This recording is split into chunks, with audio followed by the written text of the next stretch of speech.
Ефестарға 4-нче бүлек. Шуға күрә, мин Раббы хакына тоткын буларак, һеҙҙең Алланан алған саҡырылыуығыҙҙа лайыҡлы йәшәүегеҙҙе үтенәм. Һәр ваҡыт тыйнаҡ, баҫалҡы һәм сабыр булығыҙ. Бер-берегеҙҙе мөхәббәт менән кисерегеҙ. Рух биргән берҙәмлекте именлек бәйләнештәре менән нығытып һаҡларға тырышығыҙ. Алла һеҙҙе саҡырған өмөт бер генә булған кеүек, һеҙ бөтөнөгөҙ бер тән һәм рух та бер. Раббы бер, иман бер, һыуға сумдырылыу бер. Алла бер, ул барыһының да атаһы, ул барыһынан да өҫтөн, барыһы аша эш итә һәм һәр кемдең булмышында бар.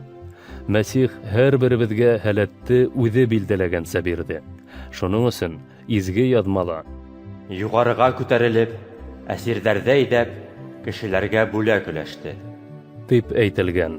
Юғарыға күтәрелеп тигәне, Мәсих ерҙең иң түбән урындарына ла төшкәйне тигән мәғәнә бирә. Ул иң түбәнгә төштө, ләкин үҙе менән бөтөн ғаләмде тултырыу өсөн бар күктәрҙән дә юғарыраҡ күтәрелде.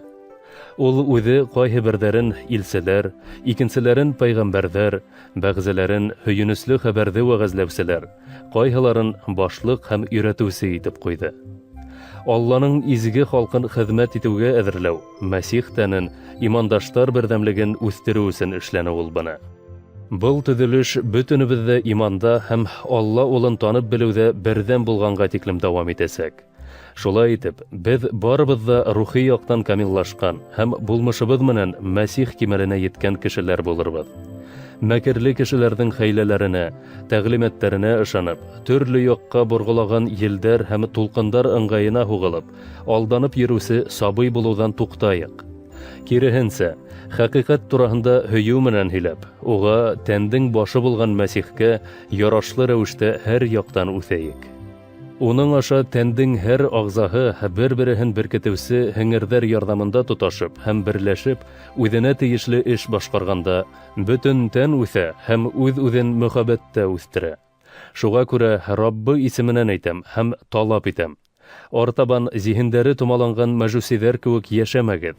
Уларҙың үҙ һүҙле һәм бәғерһеҙ булғанлыҡтан аңдары томаланған. Улар Алланы белмәй, белергә лә теләмәй һәм Алла тарафынан бирелгән тормоштан ситләтелгән.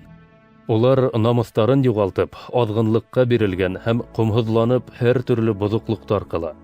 Ә һеҙ Мәсих тураһында икенсе нәмәләр өйрәнгәйнегеҙ бит. Һеҙ, әлбиттә, уның тураһында ишеткәнһегеҙҙер һәм хәҡиҡәттең ғайсала нисек булыуын өйрәнгәнһегеҙҙер.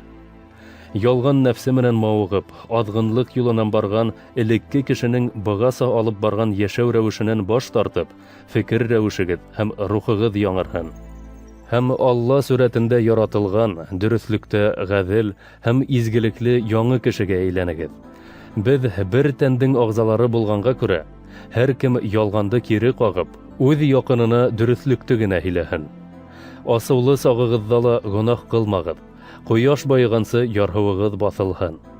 Үҙ тормошоғоҙҙа иблискә урын ҡалдырмағыҙ. Урлашыусылар башҡа урлашмаһын, ә мохтаждарға ярҙам күрһәтер өсөн үҙ ҡулдары менән берәй файҙалы эш башҡарһын. Ауыҙығыҙҙан бер ниндәй ҙә яман һүҙ сыҡмаһын, тыңлаусыларға яҡшылыҡ килтерһен өсөн нәсихәт биргәндә тик яҡшы һүҙҙәр әйтегеҙ. Алланың изге рухын ҡайғыға һалмағыҙ, сөнки йолоп алып ҡалыу көнө өсөн һеҙ уның тарафынан мөһөр менән билдәләнгәнһегеҙ. Әсенеү, ярһыу, асыу, ҡысҡырыу, яман теллелек һәм һәр төрлө яуызлыҡтарҙан баш тартығыҙ. Бер-берегеҙгә ҡарата изгелекле, шәфҡәтле булығыҙ. Алла һеҙҙе Мәсих аша кисергән кеүек бер-берегеҙҙе кисерегеҙ.